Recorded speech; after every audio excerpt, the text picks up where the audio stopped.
नमस्कार। आज हम बात करेंगे बॉलीवुड और बॉलीवुड के ज़रिए भारतीय समाज और भारतीय कल्चर को कैसे नुकसान पहुंचाया जा रहा है और इसमें आईएसआई का क्या रोल है और ये कैसे सब एक साजिश रचते हैं भारतीय समाज को तोड़ने का।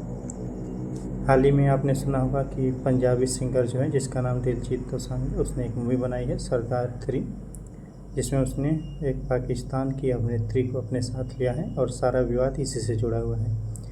लोगों का कहना है कि भाई तुमको मूवी बनानी थी तो क्या भारत में लड़कियां नहीं थीं या पाकिस्तान छोड़कर दुनिया में और कहीं लड़कियां नहीं थीं? जो मुल्क हमारे मुल्क को नुकसान पहुंचा रहा है, तुमने उसी की लड़कियां वहाँ की लड़कियां क्यों चुने अपनी मूवी के लिए? तो इस चीज़ को समझने के लिए आपको इतिहास में पीछे चलना पड़ेगा। इतिहास में पीछे हम चलें उससे पहले 2-4 पॉइंट जो अभी चल रही है उसके बारे में डिस्कस कर लेते हैं। देखिए, अभी चल रही एक मूवी इतने बजट की है, इतने करोड़ उस पर रुपये लगे हैं, इतने लोग उससे जुड़े हुए हैं, इतने लोगों का उससे रोज़गार वगैरह चलता है। ये सब बातें अपनी जगह ठीक हैं, लेकिन भाई साहब तुम एक भारतीय अभिनेत्री को लेते तो कोई सवाल ही नहीं खड़ा होता।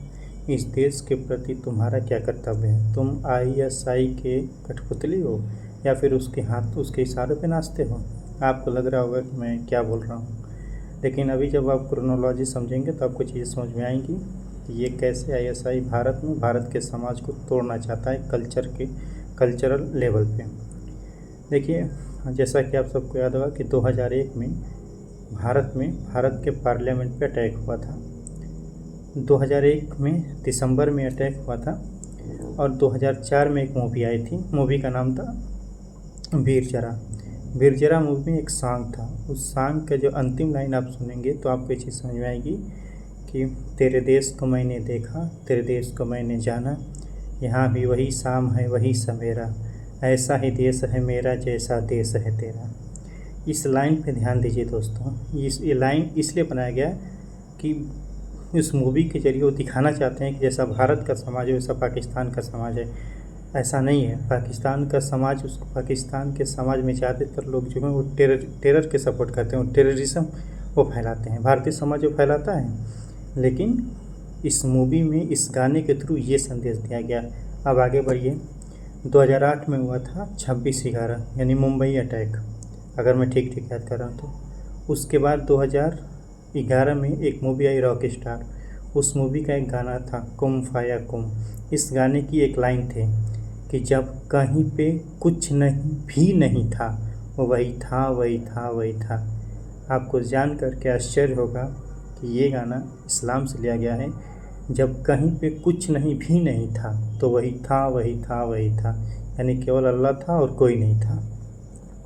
2016 में आए थे जब उरी अटैक हुआ था तो एक मूवी आई थी ऐ दिल है मुश्किल। उसमें भी पाकिस्तानी एक्टर्स उसमें भी बहुत बवाल मचा, लेकिन फिर वही कि हमने तो अटैक होने से पहले इसको कास्ट किया था और फिर वही रोना चला, कुछ नहीं हुआ।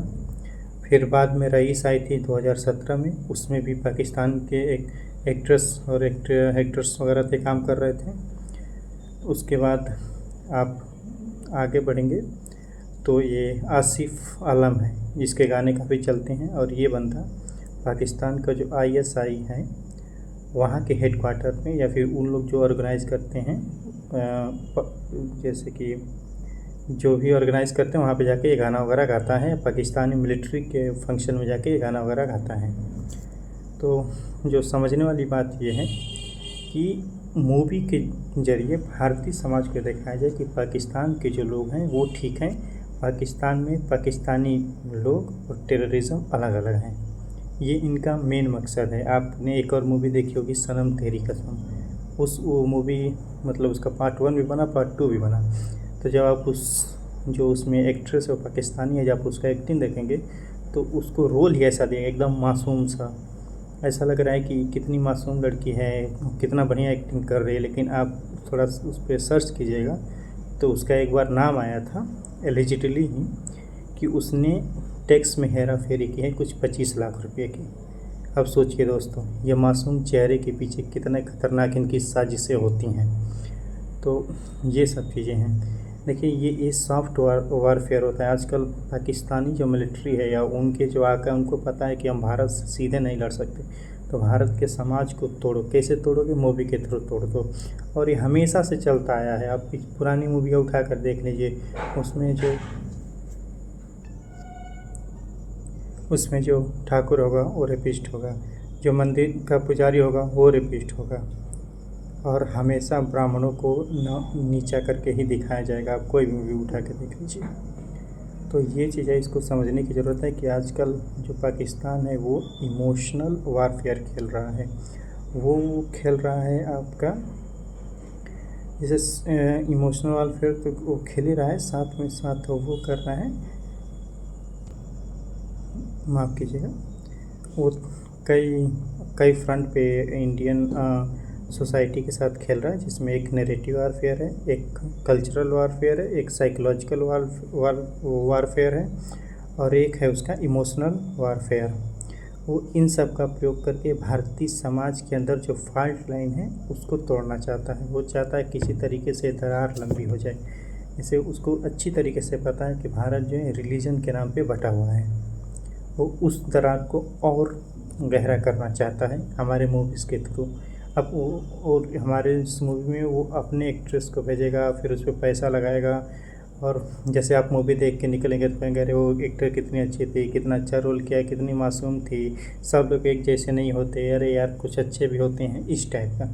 और धीरे धीरे धीरे ही सही उसका जो हिडन एजेंडा था वो सामने आता है, और जो आम जनमानस हैं उनके मानसिक पटल पे इसका एक प्रभाव पड़ता है, और धीरे धीरे धीरे वो टेररिज्म को भूल जाते हैं, उनके लिए वो बीती बात हो जाती हैं। और पाकिस्तान का जो आवाम है उनके प्रति उनके दिमाग में एक छवि अच्छी बनाई जाती है इन मूवी के थ्रू, जबकि वो अच्छे हैं नहीं, लेकिन मूवी के थ्रू बना दिया जाता है।